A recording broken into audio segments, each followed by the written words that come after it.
Bonjour, c'est encore votre vieux frère, Dr Daniel. L'objectif de cette vidéo est de vous parler de la forme exponentielle d'un nombre complexe non nul. Sans plus tarder, nous allons commencer par définir la forme exponentielle d'un nombre complexe. 1. Définition de la forme exponentielle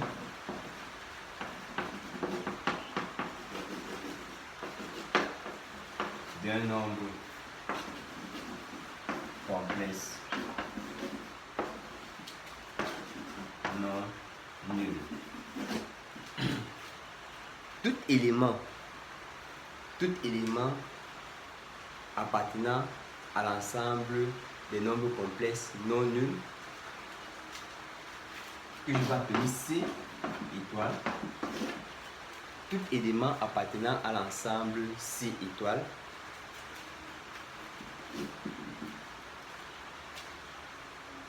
cet élément, pour la définir, il va exister un R, un θ. R est un nombre strictement positif. R là est appelé le module du nombre complexe. R est appelé le module du nombre complexe. Θ appartient à R, qui est encore appelé argument. Ce nombre complexe qui appartient à C peut se mettre sur cette forme. Et I au carré est égal à moins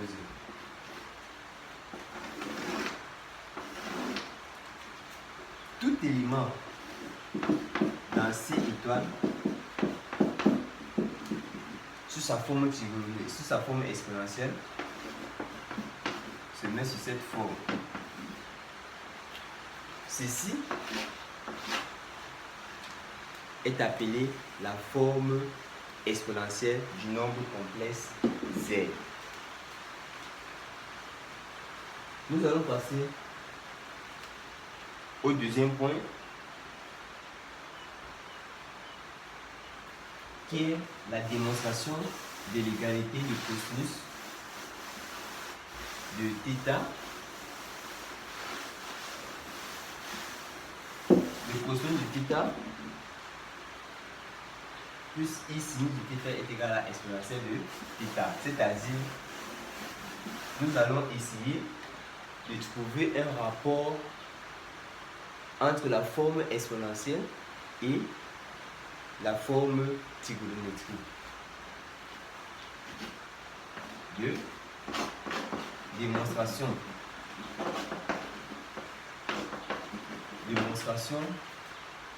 de l'égalité cosinus de θ plus I sinus de θ est égal à exponentielle de θ.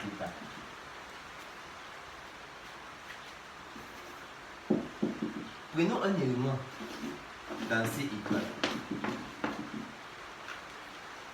Tout élément appartenant à C étoile peut se mettre sur sa forme algébrique A plus IB,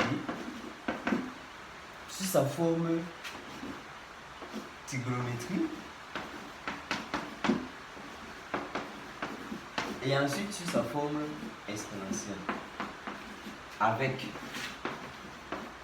A, B appartenant à R étoile au carré, R θ et R θ appartient à R étoile plus fois R. En utilisant ces deux égalités, Z est égal à R facteur de cosinus θ plus I sinus de θ qui est égal à R exponentielle de I θ. R est un nombre réel strictement positif. Donc, on peut simplifier les deux R, on peut simplifier R.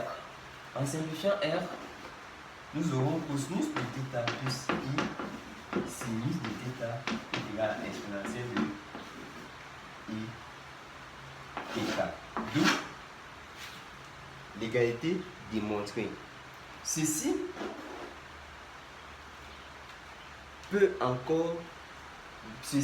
est appelé un nombre complexe de module 1.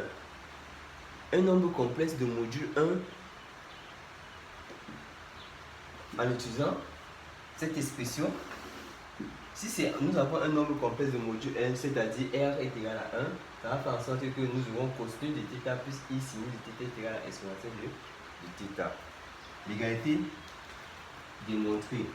Nous passons à la formule d'Euler. Nous passons à la formule d'Euler en petite fois.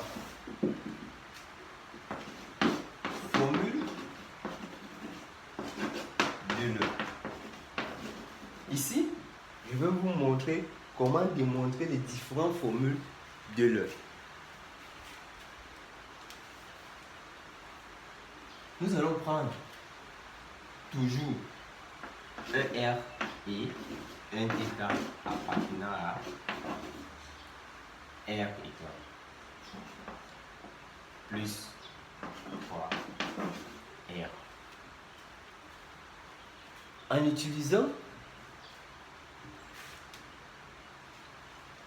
le deuxième point qui était la démonstration de l'égalité de cosinus de θ plus I sinus de θ est égal à exponentielle de Iθ. Cosinus de θ plus I sinus de θ est égal à exponentielle de Iθ. Si on essaie de remplacer,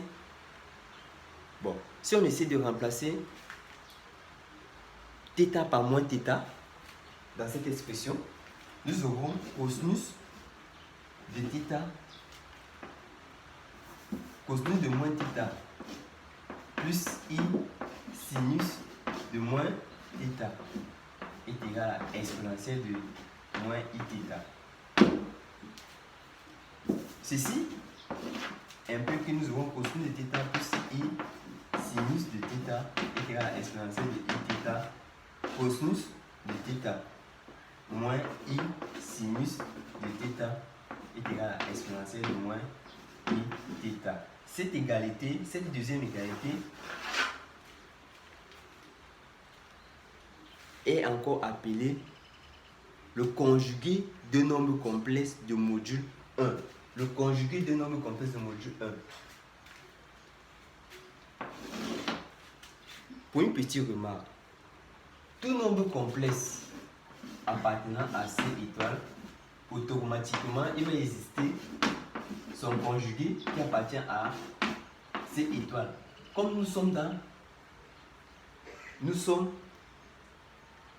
on veut vous montrer la formule exponentielle. Ça veut dire ceci, Z bar s'écrit sur cette forme. Moins I, θ. Ceci est la formule exponentielle du conjugué du nombre complexe Z.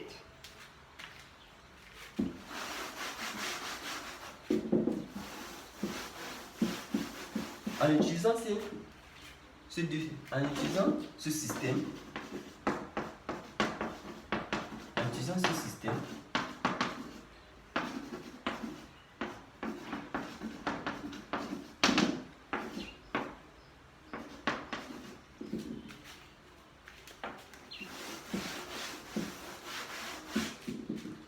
ce système va nous permettre d'exprimer cosinus, parce qu'on veut exprimer cosinus de θ en fonction de l'exponentielle de θ et sinus de θ en fonction de l'exponentielle de θ.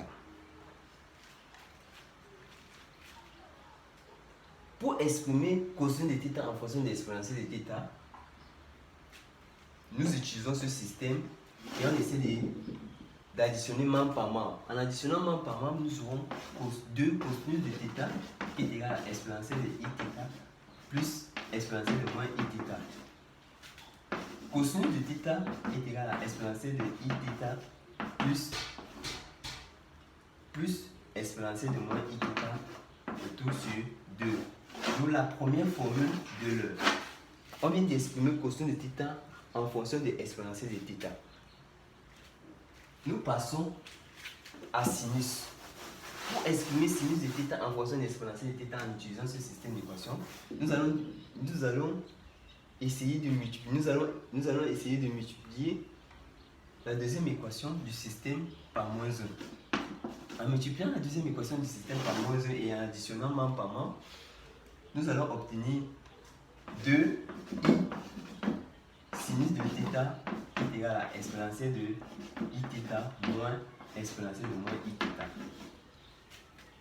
Sinus de θ est égal à exponentielle de iθ moins exponentielle de moins iθ sur 2i. Or, car i est un nombre imaginaire pur, c'est-à-dire est un nombre imaginaire différent, non nul, est un nombre imaginaire pur non nul. C'est justement pour ça que on peut se permettre de diviser cette expression par i. Ceci correspond à la deuxième formule de l'heure. Nous allons passer à la troisième formule de l'heure.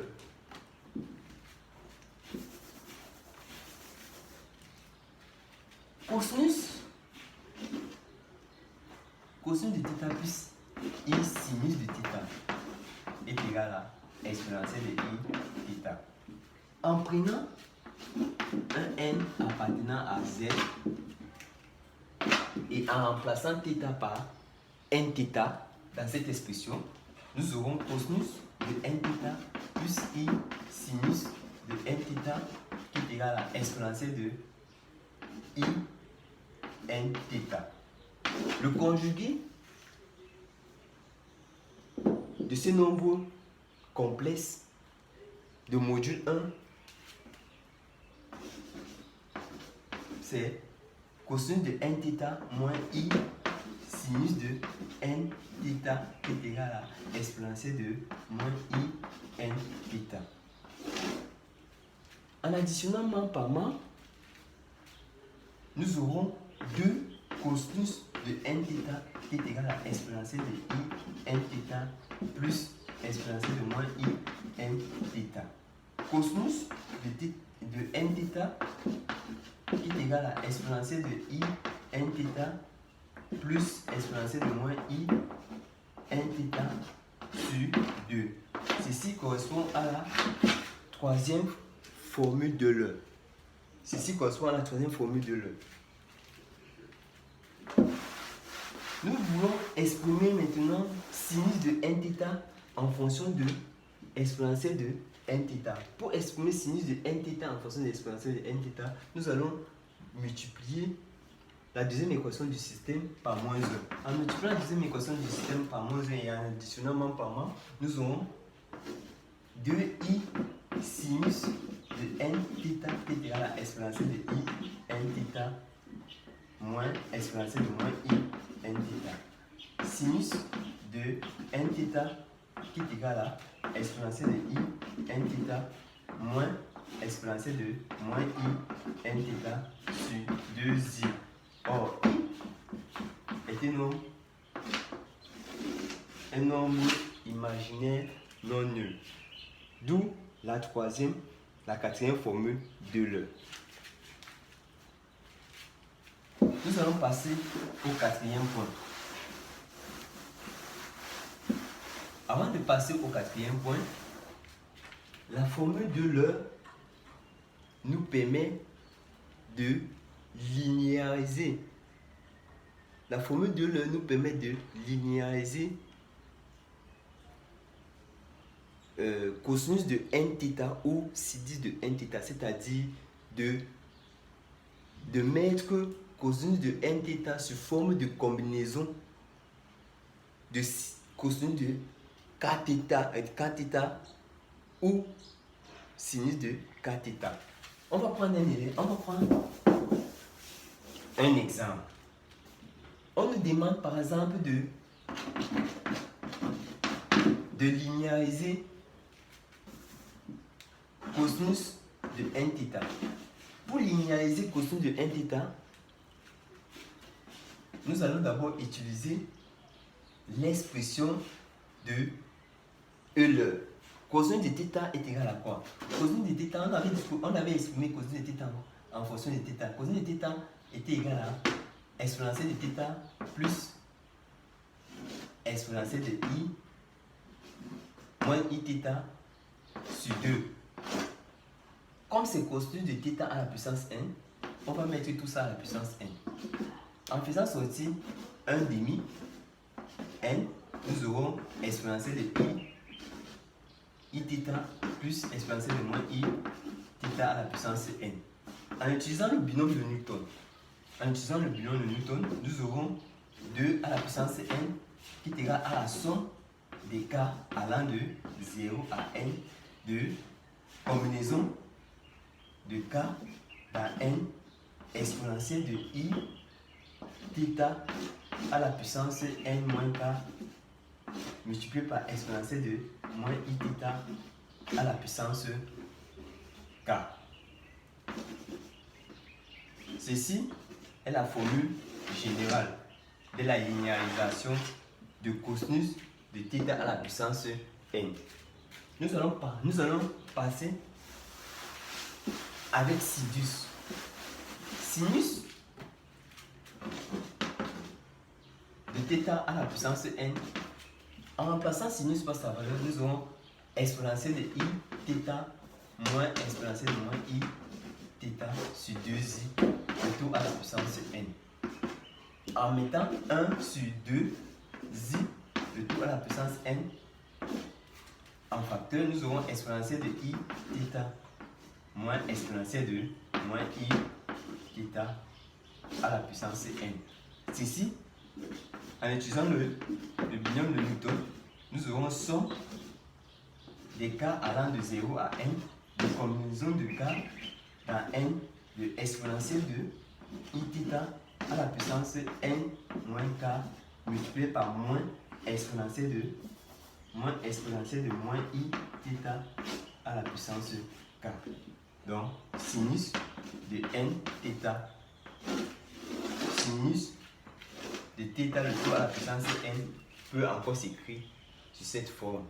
Ceci est appelé la linéarisation de sinus de n θ.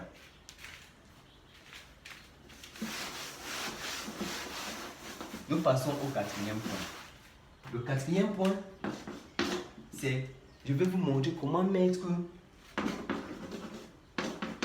le produit de deux nombres complexes sur sa forme trigonométrique.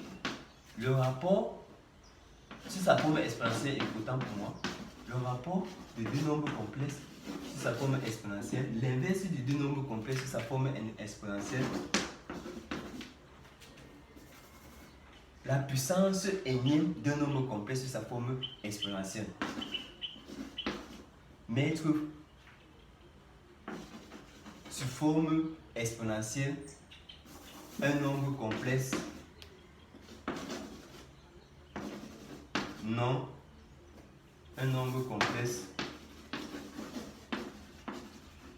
nul. Nous allons prendre deux éléments dans C.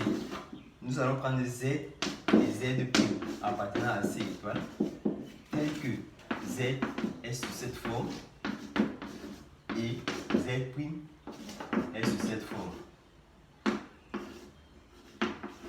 Avec Z, avec R' appartiennent à R étoile plus et θ' appartient à R.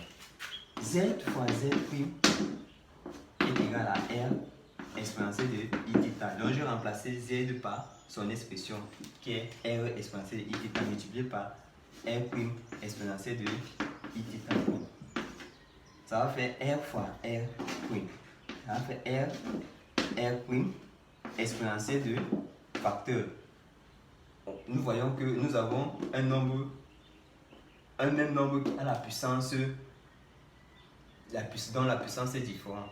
On va seulement juste, comme c'est la multiplication, on va juste additionner les puissances. Ça va faire I exponentielle de I à la puissance θ plus θ'. Ceci correspond à la forme exponentielle du produit de deux nombres complexes. Nous allons passer à l'inverse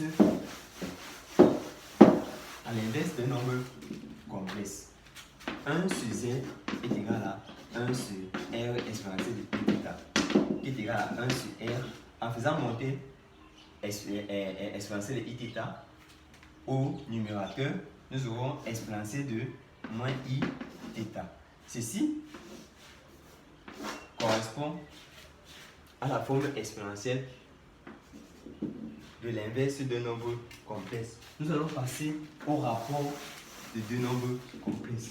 Z sur Z' est égal à R exponentielle de Iθ sur R' exponentielle de sur R' exponentielle de Iθ' est égal à R sur R' exponentielle de Iθ. En faisant monter exponentielle de moins Iθ au numérateur, nous aurons exponentielle de moins Iθ', qui est égal à R sur R' exponentielle de I facteur de θ moins θ'. Cette forme est appelée la forme exponentielle du rapport de deux nombres complexes. Nous allons passer à la puissance énième d'un nombre complexe. Z à la puissance n est égal à R exponentielle de Iθ, le tout à la puissance n, qui est égal à R à la puissance n exponentielle de I nθ. Ceci correspond à la forme exponentielle de la puissance énième d'un nombre complexe.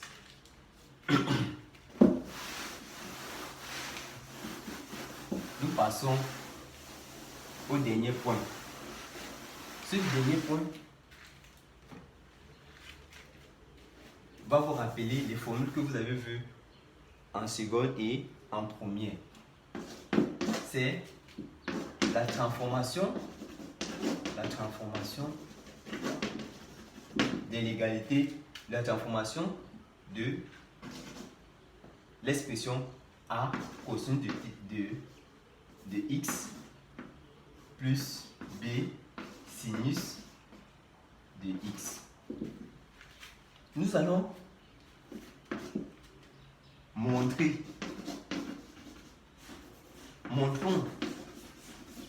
que A cosinus de x plus B sinus de x est égal à la partie réelle de exponentielle de I x facteur de A moins IB. C'est ce qu'on va montrer. Pour montrer ça, nous allons essayer de calculer cette expression. Ceci, exponentielle de ix en utilisant le deuxième point, c'est égal à cosinus de x plus I sinus de x. Donc, on a transformé l'expression exponentielle en expression trigonométrique. A moins IB. En multipliant, en développant, nous aurons A cosinus de x plus B sinus de x plus, je mets I en facteur, plus A sinus de x moins B cosinus de x. Nous voyons bien qu'on a transformé ce nombre complexe.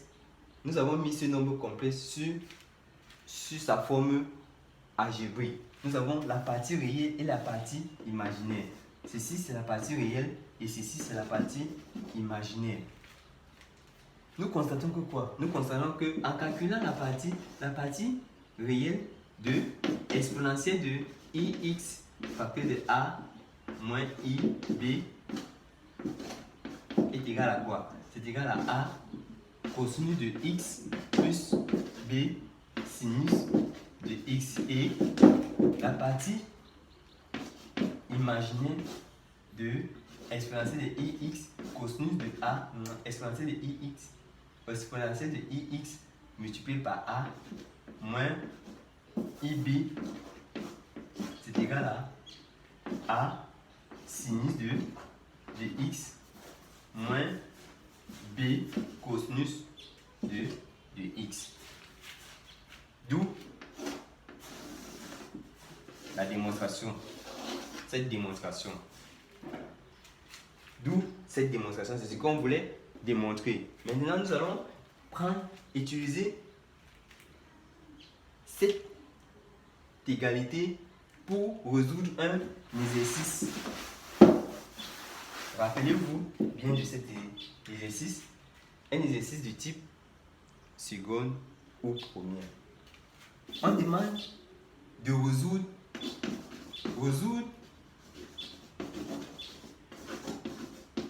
dans R l'équation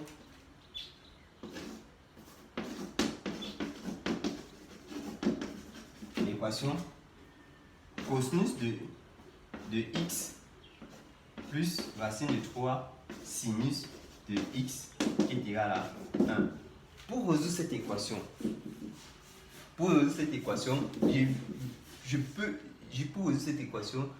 j'ai utilisé directement cette égalité. En utilisant cette égalité, nous aurons RE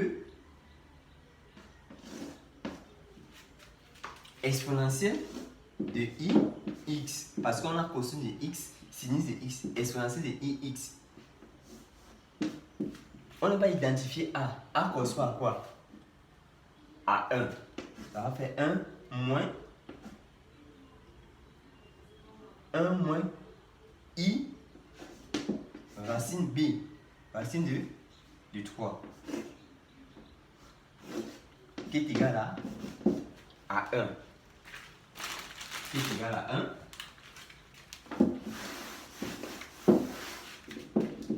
Qui est égal à 1. Ceci, exponentielle de ix, 1 moins I racine de 3. Ré. Ça peut égal à quoi?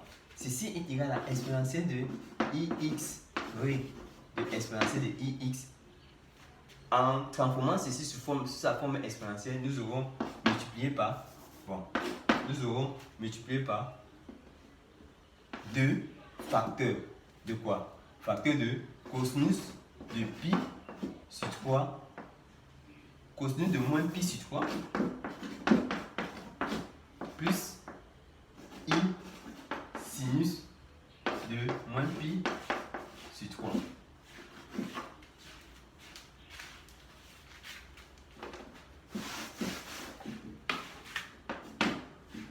Ceci, le 2ci peut sortir. Ça va faire 2 ré de exponentielle de ix. Ceci sur la forme, on peut mettre ça sur la forme exponentielle multiplié par exponentielle de moins i pi sur 3. Ceci, c'est égal à quoi? 2 ré de exponentielle de i facteur de i moins pi sur 3. Cette exponentielle, la partie réelle de ce nombre complexe va être égale à 2 cosinus de x moins pi sur 3.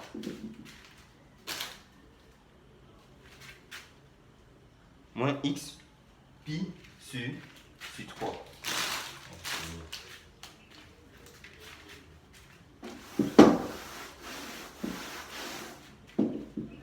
Or, on voulait résoudre ré de exponentielle de I, X. On voulait résoudre cosinus de X plus racine de 3 sinus de X est égal à 1. Ceci implique que quoi? Ça implique que 2 cosinus de X moins pi sur 3 est égal à 1. Ceci implique que cosinus de X moins pi sur 3 est égal à 1 demi. Ceci implique que cosinus de X moins pi sur 3 est égal. Quel est le cosinus dont l'angle est égal à 1 demi? On constate que le cosinus dont l'angle est égal à 1 demi, c'est le cosinus de pi sur 3.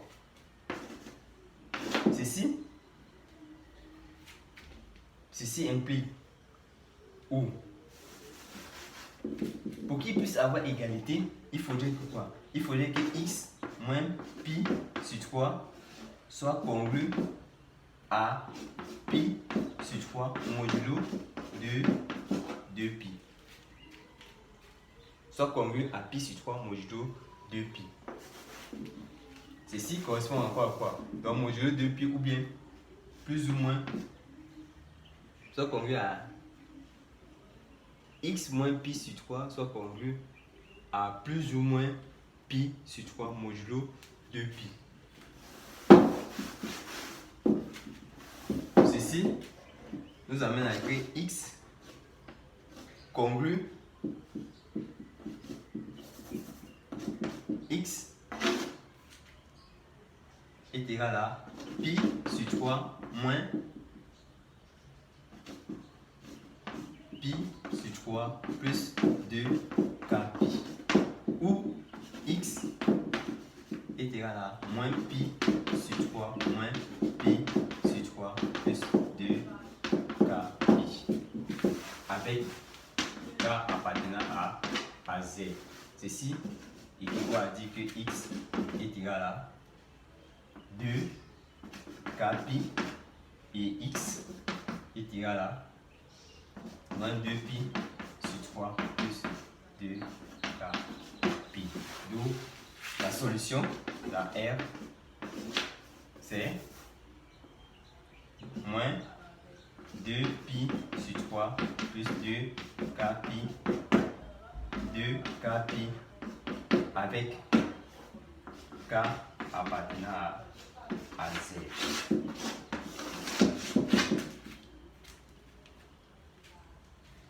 Nous voici au thème de nous voici au thème de notre vidéo.